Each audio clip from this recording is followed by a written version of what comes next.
Buen día a todos, mi nombre es Miriam Bustamante Becerra y el día de hoy voy a enseñarles acerca de ciertas características bíblicas de la iglesia primitiva que contribuyen en la actualidad a nuestra iglesia contemporánea. Cabe recalcar que es necesario que tomemos ciertos versículos que nos van a ayudar a poder sustentar o complementar lo que estoy diciendo y de la forma en que podemos aplicarlo dentro de nuestra iglesia actual. Para ello les voy a pedir por favor que abran sus Biblias en Hechos. Y una de las características que he seleccionado se encuentra en el versículo 32 y 33 del capítulo 2 de Hechos. Así que la palabra de Dios dice así, dice: todos nosotros somos testigos que Dios resucitó a Jesús y de que luego lo llevó al cielo y lo sentó a su derecha. Dios le dio a Jesús el Espíritu Santo y ahora Jesús nos ha dado ese mismo Espíritu, pues nos lo había prometido, y esto es lo que ustedes están viendo y oyendo. Y esto yo lo relaciono con el sentido de la relación que ellos tenían con Jesús. Lógicamente, antes de pasar a los hechos, estamos hablando de que existían 3 libros anteriores a ellos, que estamos hablando de Mateo, Marcos, Lucas, Juan, que estaban hablando acerca de la historia de Jesús. Cuando llegan los hechos es cuando ya están narrando las partes últimas en las que Jesús ya estaba ascendiendo hacia los cielos. Entonces, cuando habla de que ellos son testigos, literalmente está hablando de que los apóstoles o las personas que lo habían visto ascender al cielo era algo literal, que realmente habían visto a Jesús, que realmente habían visto todo el proceso en que Jesús había hecho sus milagros, había entregado su vida por nosotros, había luchado por los más pobres, había luchado por las mujeres, incluso habían visto cuando él había salvado, bueno, se podría decir, había salvado a la prostituta. Entonces, habían visto todos los acontecimientos de Jesús y literalmente eran testigos. ¿Pero a qué me refiero a esto? Porque Pedro podía decir en ese momento: hey, somos testigos, sí, lo estamos viendo. ¿Cómo si lo estamos viendo no podemos creer en él? Ahora, desde un ámbito actual, ¿cómo podríamos decir nosotros si realmente no somos testigos directos? Realmente, en aquel entonces, en la iglesia primitiva, la iglesia tenía la capacidad de poder creer porque realmente lo había visto con sus propios ojos. Sin embargo, en la actualidad, a nosotros se nos motiva o se nos dice a través de la palabra que nosotros debemos creer aún sin haberlo visto. Y es válido porque, de hecho, las personas que habían conocido a Jesús habían tenido una relación íntima con él. Si no había sido íntima, habían sabido lo que había hecho. Sin embargo, nosotros quizá no podemos verlo a Jesús literalmente, pero podemos conocerlo a través de su palabra, y la clave está en creer y en tener una relación directa con él a través del Espíritu Santo. Entonces, conoceremos cómo es que Jesús se mueve en cuestión a lo que él desea en su iglesia, porque Pedro y todos los apóstoles y todas las personas hablaban con vehemencia la palabra de Dios, y por eso la gente les creía, porque ellos habían conocido a Jesús de cara a cara, habían conocido cómo él era. Entonces, la clave dentro de los cristianos actuales, contemporáneos, es que nosotros podamos conocer a Jesús, si bien es cierto cara a cara no, pero podremos conocerlo a través de su palabra, podemos conocerlo a través de su presencia. Y algo que dice en este versículo muy interesante y muy importante, habla acerca de que Él nos dejó como consolador al Espíritu Santo. Quiere decir que nosotros conoceremos a Jesús a través del Espíritu Santo. Entonces tenemos la posibilidad de poder conocerlo y poder transmitir esto al pueblo. Y la única forma de poder llegar al pueblo es conociendo a Jesús. Y la única forma de que la gente pueda creer lo que estamos diciendo es cuando hablemos con vehemencia, cuando hablemos con pasión, cuando realmente que hablemos lo que estamos realmente creyendo de corazón. Entonces tiene mucho que ver. Justo hace poco, nuestro pastor de la iglesia Cruz del Valle hacía una prédica acerca de decir cómo nosotros nos vamos a acercar a los más necesitados, refiriéndose a los que necesitan de la palabra de Dios, si realmente no conocemos a Jesús de la palabra de Dios. Él decía, realmente, si es que a mí me gusta pescar, decía el pastor Jimmy, decía, y yo si yo lanzo una carnada que sea como un plástico o algo, realmente los pescados no lo van a querer recibir o no van a realmente morder el anzuelo. Entonces, luego decía, sin embargo, si yo les doy una buena carnada, los pescados se van a acercar y lógicamente van a llegar a comer la carnada, y al final él va a obtener el pescado. Entonces, decía algo importante, decía, si nosotros no damos un buen alimento a la gente tampoco no va a acercarse a querer realmente comerlo, porque no estamos dando algo de lo que no recibimos. Ahora, El segundo paso para poder también tener parte de las características de una iglesia primitiva, parte de conocer a Jesús a través de su palabra y eso poder transmitirlo con vehemencia a la iglesia y que la iglesia pueda creer lógicamente o la gente de afuera pueda creer realmente que Jesús existe porque el Espíritu habla a través de nosotros, se encuentra en el versículo 44. En el versículo 44 del capítulo 2 dice: los seguidores de Jesús compartían unos con otros lo que tenían. Y esto tiene mucho que ver con el sentido de que ellos tenían una visión acerca del más necesitado.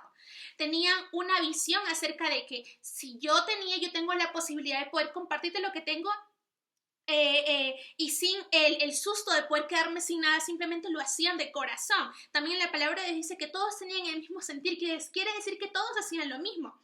Pero en la actualidad sería difícil decirle a una persona que es un empresario, decirle realmente, ¿sabes qué? Distribuye todos tus bienes hacia las personas que más necesitan, porque lógicamente nos encontramos dentro de una sociedad de un pensamiento occidental, que es difícil decir realmente yo estoy dispuesto a darlo todo por la obra, porque realmente eso ya no existe, sino que podríamos quizá de cierta forma como pastores, como iglesia, inculcar a que si es que tenemos la posibilidad de poder brindarle algo a alguien realmente que lo necesita y podemos bendecirlo y realmente tener esto en mente de que bendiciendo también nos bendecimos a nosotros mismos, yo creo que la iglesia pudiese reaccionar de una mejor forma. Hay una parte dentro de la palabra de Dios donde habla acerca de que las viudas no tenían que comer, los pobres no tenían que comer y las ofrendas eran derivadas hacia esas personas. Yo creo que la iglesia tiene que reenfocar hacia dónde se derivan las ofrendas, porque muchas veces las ofrendas a veces son derivadas, y no está mal, hacia la estructura de la iglesia, pero también tiene que estar derivada aún con mayor necesidad hacia las personas que lo necesitan, como lo acabamos de decir, los pobres, las personas viudas, aún los niños huérfanos, y ver la manera de poder llegar hacia la sociedad, ver la manera de poder llegar, porque ahora difícilmente podremos llegar hacia una persona quizás solamente hablándole la palabra de Dios, sino que tenemos que testificar de lo que nosotros estamos hablando. Y una forma de que la iglesia pueda testificar lo que está hablando acerca de que Dios es amor, Dios te perdona, Dios es una persona que te puede dar todo lo que necesitas, es una forma de ser social. Tenemos que aprender a ser sociales, tenemos que aprender a ponernos en los zapatos de la otra persona, y tiene que ver mucho desde la concepción que el pastor tiene hacia la iglesia y cómo es que se lo comparte hacia la iglesia. Y si es que no es el pastor el que tiene esa concepción, tiene que existir un movimiento dentro de la iglesia que establezca este trabajo social. ¿Por qué? Porque hace que la iglesia constantemente se activa y vea la necesidad de la gente. Es necesario, porque siempre van a existir esta jerarquía entre las personas las más ricas y peor en esa situación, porque estamos hablando de una sociedad occidentalizada, que siempre van a existir entre los ricos y los pobres. Entonces es necesario que la iglesia caiga bajo este concepto de que tenemos que crear sociedades que puedan ayudar a estas personas que están abajo, sin que nosotros podamos hacerlos sentir mal, sino por el contrario, que podamos ver realmente este primer sentido de la iglesia primitiva. Quizá ya no tenemos el mismo corazón de poder decir, yo lo voy a dar todo por la iglesia, o voy a dar todo mi dinero, todo lo que he trabajado, porque ya nuestro pensamiento está tan individualizado que no podemos tampoco concepcionar en nuestra mente, decir, ok, yo lo voy a dar todo por el todo, pero es necesario que la iglesia piense hacia lo social. Nunca podremos crecer como iglesia si solamente nos enfocamos dentro de nuestro círculo congregacional y no vemos hacia lo que la gente necesita.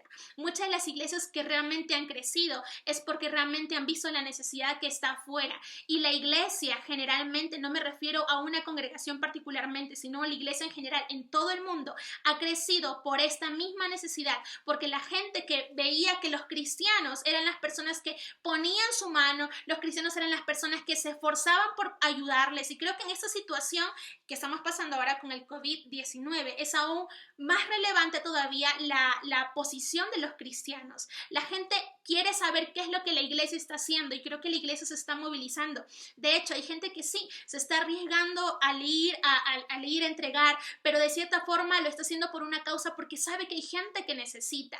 Entonces, lo digo porque hace poco, bueno, hoy en la mañana llegó llegó nuestro pastor Jimmy juntamente con otro equipo de líderes dentro de la iglesia y nos dejaron hoy una bolsa de víveres para poder solventarnos aquí en la casa, y eso a nosotros nos dio mucha alegría porque quizá nosotros también como líderes de la iglesia, pero también como seminaristas, sentimos la preocupación de ellos hacia nosotros y nos sentimos con la responsabilidad de decir, wow, realmente se están esforzando por hacer, y dijimos, wow, realmente tenemos que orar, tenemos que ayudar de cierta forma. Entonces esto crea un sentimiento de solidaridad no solamente de ellos hacia nosotros, sino que esto transcurre como si fueran unas redes hacia las demás personas. Cuando la gente vea que la gente de arriba se está movilizando, entonces la iglesia empezará a adquirir el mismo pensamiento.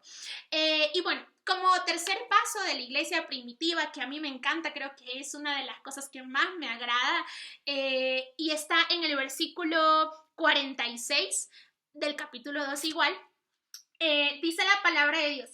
Además, todos los días iban al templo y celebraban la cena del Señor y compartían la comida con cariño y alegría.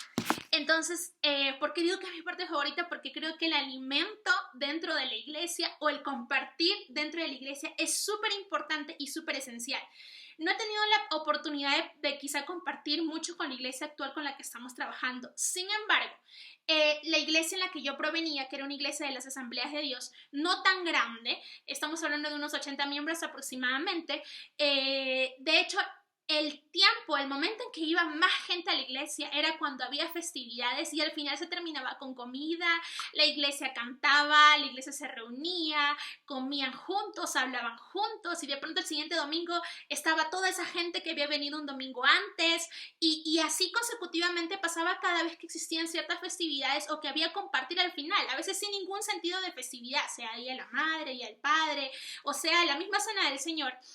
Sin importar ello, a veces existía, no sé, por ejemplo, mi mamá, que es pastora, se le ocurría a veces traer un quequito o algo y al final se compartía, la iglesia se sentaba y conversaba. Entonces yo creo que el alimento es súper importante para la iglesia en la actualidad.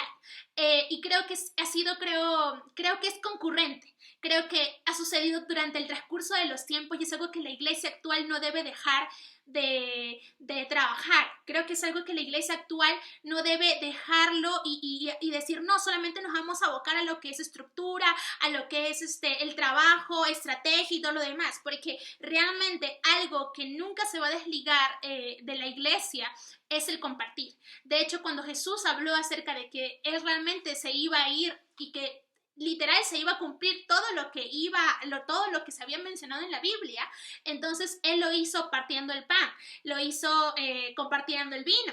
Entonces, y todos estaban sentados juntamente con él. Entonces, en la palabra de Dios dice, no estaban los 12 discípulos, pero seguramente había muchísima más gente. Y la gente sabía que realmente él se podía relacionar con cualquier persona sin ningún problema. Entonces, yo creo que tiene que ver el alimento juntamente con la combinación acerca de sin distinción de personas, sin distinción, sin exclusividad, sino que simplemente sea un compartir en el que no no tenga que ver con una cuestión de jerarquía, que solamente el pastor se reúne con, no sé, con solamente el cuerpo de liderazgo, o que sí, podría suceder, pero yo creo que es importante que la iglesia comparta estos momentos de manera general, sin tener que ver jerarquías, sin tener que ver posiciones de liderazgo o realmente posiciones de las personas que diezman dentro de la iglesia o las personas que ofrendan, sino que va más allá de jerarquía, sino que cuando uno come, cuando uno se alimenta y se siente sobre una mesa, al costado alrededor de sillas, al costado del pastor, al costado del líder,